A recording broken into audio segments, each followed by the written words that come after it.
আসসালামু আলাইকুম প্রিয় দর্শক সবাইকে গুড মর্নিং। আজ সকাল সকাল চলে আসলাম আপনাদের মাঝে। আমার বাড়ির পাশে একটা জমিতে ক্ষেত দেখতে আসছি, সাথে মনে হলো যে আলোচনাটাও করে নেই। আমি আপনাদের নিয়ে আলোচনা করতে চাই। সবাই অবগত আছেন যে আমি আজকে ইলিয়াস ভাইয়ের ভিডিও, উনি একটা রিসেন্ট ভিডিও বানাইছেন জামাতকে নিয়ে, এবং কি ভিডিওর একটা সুন্দর টাইটেলও উনি দিয়েছেন। টাইটেলটা হচ্ছে 12 ভাতারি জামাতের নতুন ভাতার ইন্ডিয়া। তো এই ভিডিওর উপরেই আজকে কিছু কথা বলতে চাই। আমি প্রথমেই বলে রাখি, আমি সেই 2018-19 সাল থেকে আমি ইলিয়াস ভাইয়ের ভিডিও খুব ভালোভাবে দেখি, এবং কি যদি এখন রিসেন্ট হয়তো বা ইলিয়াস ভাইয়ের অনেক বেশি ফ্যান হয়ে গেছে, অনেক ফ্যান ফলোয়ার্স এবং অনেক ভিডিও মানুষ দেখে। কিন্তু 18-19 সাল থেকে যদি আপনি কল্পনা করেন, তাহলে আমি ইলিয়াস ভাইয়ের যদি তার টপ ভিউয়ার্স যারা আছে তাদেরকে যদি আইডেন্টিফাই করে, সেখানে টপ 100-এর ভিতরে হয়তো আমাকে পাবেন। তার মানে বুঝতে পারছেন আমি তার কত বড় ফ্যান। তার ভিডিও দেখে আমার যা মনে হয় এবং আমার কিছু উপলব্ধি আছে, এই উপলব্ধিগুলো আমি আজকে শেয়ার করতে চাই। আমি তার ভিডিও অনেক দিন থেকেই দেখি, যেহেতু আমি তার অনেক বড় ফ্যান, সুতরাং কিভাবে সমালোচনা করতে হবে, তার লিকেজগুলো কী আছে, এই বিষয়গুলো আমি খুব ভালোভাবেই জানি এবং আমার কাছে উপলব্ধি হয়। আমি জানি না, আমার দৃষ্টিকোণ থেকে আজকে আমি যে কথাগুলো বলবো সেটা সম্পূর্ণই আমার দৃষ্টিকোণ থেকে। আমি প্রথমেই ফার্স্ট অফ অল ইলিয়াস ভাই এবং পিনাকি দাদাকে কাছে মাপ চাচ্ছি। আপনাদের এই আদরের ছোটো ভাই আজ আপনাদের একটা ভিডিও নিয়ে একটু কথা বলতে চাই। যদি ভুল হয় তাহলে প্রথমেই মাপ চাচ্ছি। প্রথমতই আমি বলতে চাই, আপনাদের ভিডিওতে সমালোচনা আগে করি সর্বপ্রথম, তারপরে আমি আপনাদের ভিডিও কেন আমরা দেখব, আপনাদের ভিডিও কেন দেখা দরকার সেটা নিয়ে কথা বলবো। প্রথমতই আমি বলতে চাই যে আপনাদের ভিডিওতে আমরা অনেক সময় ছোট ছোট ক্লিপ দেখি, যেমন এই যে এখন যে ক্লিপটা দেখতে পারতেছেন রিসেন্ট ভিডিও নিয়ে, একটা আমাদের মানে ছোট্ট একটা ফটো আপনি দেখাই দিলেন, এমনকি এই ফটোর ভিতরে বললেন যে সন্তোষ শর্মাকে মাসুদ ভাইয়ের বাবা বানাই দিলেন। এই মাসুদ ভাইয়ের ছোটো একটা ক্লিপ দিয়ে আপনি জাজ করে ফেললেন। ছোটো একটা ক্লিপ মানে কি, এখানে একটা সন্তোষ শর্মার পিছনে সে দাঁড়াই আছে এবং সে চোখ বন্ধ করে আছে।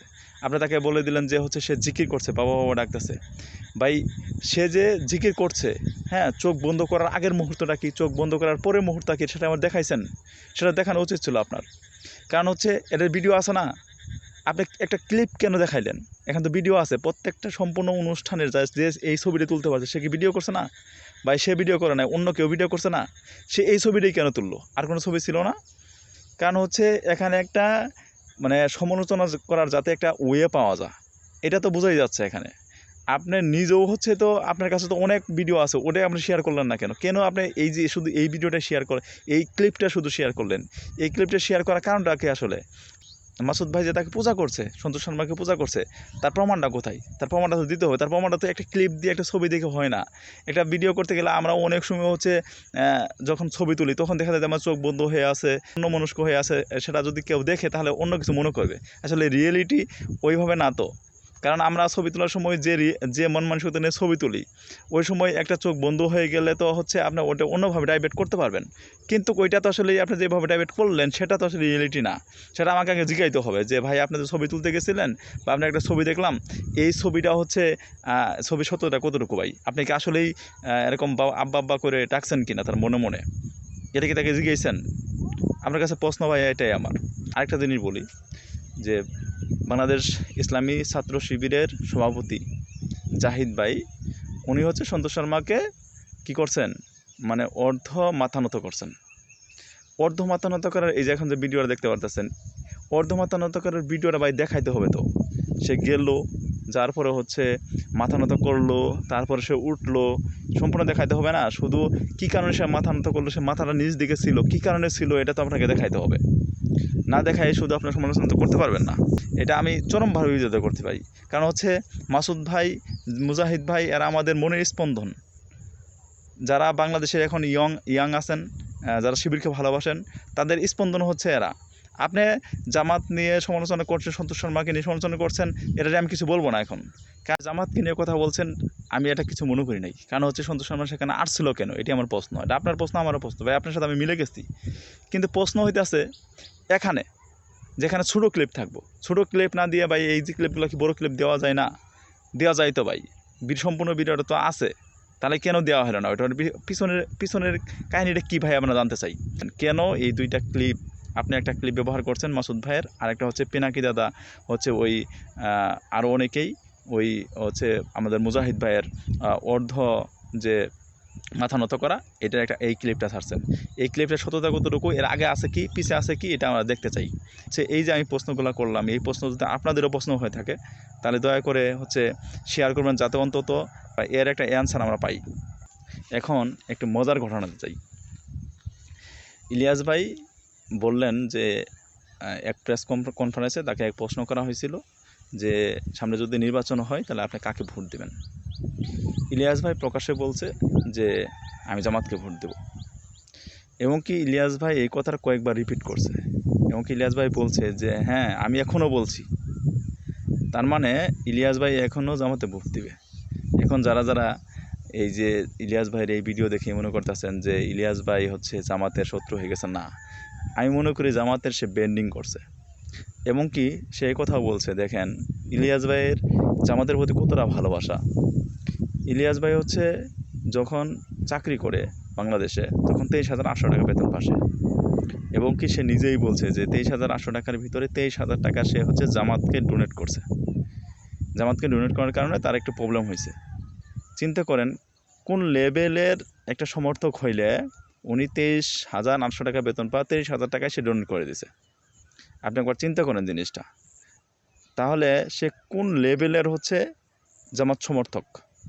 এবং কি সে ওপেনলি বলছে যে জামাতকে সে ভোট দিবে।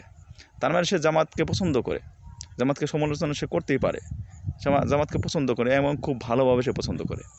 সে বলছে যে সে যে কথাগুলো বলে এই কথাগুলো হচ্ছে জামাতের মতো। জামাতের মতো মানে হচ্ছে জামাত যেভাবে কথা বলে সেও সেভাবে কথা বলে, অর্থাৎ এই কথা বলার কারণেও তাকে হচ্ছে জামাত শিবির ট্যাগ দেওয়া হয়েছে। এই জামাত শিবির ট্যাগ দেওয়া শুধু তার হয় নাই, আরও অনেক ব্যক্তির জামাত শিবির ট্যাগ দেওয়া হয়েছে জামাতের মতো কথা বলার কারণে। তার মানে জামাতের মতো কথা বলা মানে হচ্ছে জামাতের যে লক্ষ্য এবং তার লক্ষ্য এক। এর জন্য তাই আমরা বলতে পারি যে সে এই ভিডিওতে জামাতকে সমালোচনা না করে জামাতকে বেন্ডিং করছে। ইলিয়াস ভাইয়ের আসলেই বিরোধটা কোথায়? ইলিয়াস ভাইয়ের যে ভিডিও আমি দেখি, ইলিয়াস ভাইয়ের কাছ থেকেই আমরা হচ্ছে দেশপ্রেম শিখছি। শুধু আমরা না, দেশের এখন যারা ইয়াং আছে তারা হচ্ছে 90%ই হচ্ছে যারা দেশপ্রেমিক, তারা হচ্ছে ইলিয়াস ভাইয়ের কাছেই শিখছে। ইলিয়াস ভাই, পিনাকি দাদা, এদের কাছেই হচ্ছে ভারত বিরোধী কীভাবে থাকতে হয়, ভারতের বিপক্ষে কীভাবে আমাদের লড়তে হবে, সেটা শিখাইছে হচ্ছে ইলিয়াস দাদা। এখন ইলিয়াস দাদার একটাই সমস্যা, সেটা হচ্ছে ভারত বিরোধী হওয়া যাবে না। এখন সে যে দলই হোক না কেন, সে আওয়ামী লীগ হোক, বিএনপি হোক, জামাত হোক, দেখার বেশি না, এটা ম্যাটার করে না। ম্যাটার ইজ কেউ কি রোয়ের সাথে কানেক্ট আছে কিনা। যদি রোয়ের সাথে, ইন্ডিয়ান রোয়ের সাথে কানেক্ট থাকে, তাহলে তার বিরোধিতা শুধু ইলিয়াস ভাই করবে না, আমরা নিজেরাও করি। সন্তোষ শর্মা বক্তৃতা দিল জামাতের মিটিংয়ে, এবং সন্তোষ শর্মা বক্তৃতা দিল হচ্ছে বিএনপির মিটিংয়ে। আমরা দুইটাই তীব্র নিন্দা জানাচ্ছি। এবং কি জামাত না শুধু দেশের জন্য, ইন্ডিয়ার বিরুদ্ধে যে কোনো কার্যকলাপে, যে কোনো প্রয়োজনে আমাদেরকে পাবেন ইনশাআল্লাহ। আর ইন্ডিয়া যে আমাদের শত্রু সেটা জানতামই না, এটা জানতাম, এটা শুধু জানছি হচ্ছে আমাদের ইলিয়াস ভাই এবং কি হচ্ছে পিনাকি দাদা সহ আর কয়েকজন লোকের কারণে। আর এরা যদি আমাদেরকে এই ভিডিও না করতো, হ্যাঁ, এদের মতো লোক যদি না থাকতো, তাহলে আমি শিওর আমরা জানতামই না দেশের ভিতর কে কে আমাদের শত্রু। আর দেশের ভিতর যে এত কার্যকলাপগুলো হয়, এত দুর্নীতি হচ্ছে, অবিচার হচ্ছে, অন্যায় হচ্ছে, এগুলো আমরা জানতামই না ভাই, ইলিয়াস ভাই এবং কি পিনাকি দাদা না থাকলে। এর জন্য অবশ্যই পিনাকি দাদা এবং ইলিয়াসকে আমরা সেলুট জানাই। কিন্তু আমার সমস্যা হচ্ছে একটাই, দেখেন ভুল বোঝার ভাই কারণ নাই, অনেকেই হচ্ছে ভুল বুঝতে চাইতেছেন, ভুল বোঝার ভাই কারণ নাই। এখানে সমস্যা হচ্ছে একটাই, ওনার কনস্ট্রাকটিভ কিছু সমালোচনা আমি করতে চাই। এখন এমন না যে আমি তার বিরোধিতা করতে আসছি এখানে। সে যদি না থাকতো, তারা যদি না থাকতো, তাহলে আমরা অনেক কিছু জানতাম না। অনেক বিষয় আমরা অজানা থাকতাম এবং কি আমরা এগুলো বুঝতামই না যে দেশের ভিতরে কী হচ্ছে। আবার অনেকেই হচ্ছে এই ভিডিও দেওয়ার পর অনেক বিএনপি থেকে শুরু করে অনেক রাজনৈতিক দল দেখি একদম মানে শিয়ার মেরে একবারে বিনাশ করে দিছে।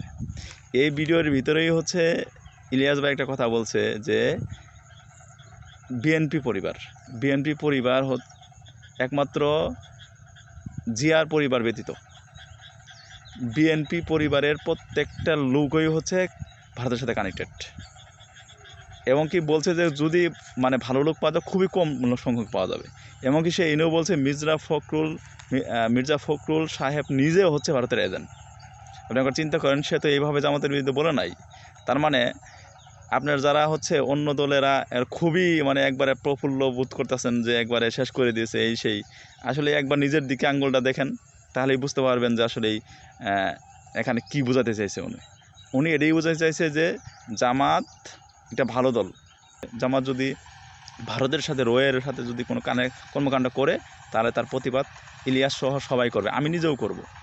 ইলিয়াস ভাই এই ভিডিওতে এটাই বোঝাতে চাইছে যে জামাত বিএনপি সহ অন্য যে রাজনৈতিক দলগুলো আছে তার চেয়ে অনেক গুণ ভালো, এবং কি সে নিজে জামাতকে ভোট দিতে চাইছে। এখন সমস্যা একটাই, শুধু এই সমস্যা ইলিয়াস ভাইয়ের না, এখানে হচ্ছে দেশের সকল যারা দেশপ্রেমিক আছে সবার সমস্যা একটাই, সেটা হচ্ছে ইন্ডিয়া যদি আমাদের কোনো দলের ভিতরে ঢুকে যায় সেই দলকে আমরা বয়কট করতে বাধ্য হব এবং করব। এমনকি ইলিয়াস ভাই এটাই আমাদের বোঝাতে চাইছেন। সুতরাং এখান থেকে খারাপ কিছু না বুঝে ভালো কিছু খুঁজে বের করেন, দেখবেন সব কিছুই সুন্দর হবে ইনশাল্লাহ। দিন শেষে শুধু আমি একটা কথাই বলতে চাই, ইলিয়াস ভাই, পিনাকি দাদা সহ আর অনেকেই যারা আছেন তারা আছে বিদায় আজ আমরা সত্য জানতে পারি। সুতরাং আপনাদেরকে সিলেক্ট, কিন্তু একটাই সমস্যা, সেটা হচ্ছে ছোটো ছোটো ক্লিপ দয়া করে এখান থেকে ছোটো ক্লিপগুলো হচ্ছে আমাদের বুঝতে অসুবিধা হয়। এরপর থেকে আশা করি আর ছোটো ক্লিপগুলা আপনাদের ভিডিও থাকবে না, যেগুলো ধোঁয়াশা সৃষ্টি করে।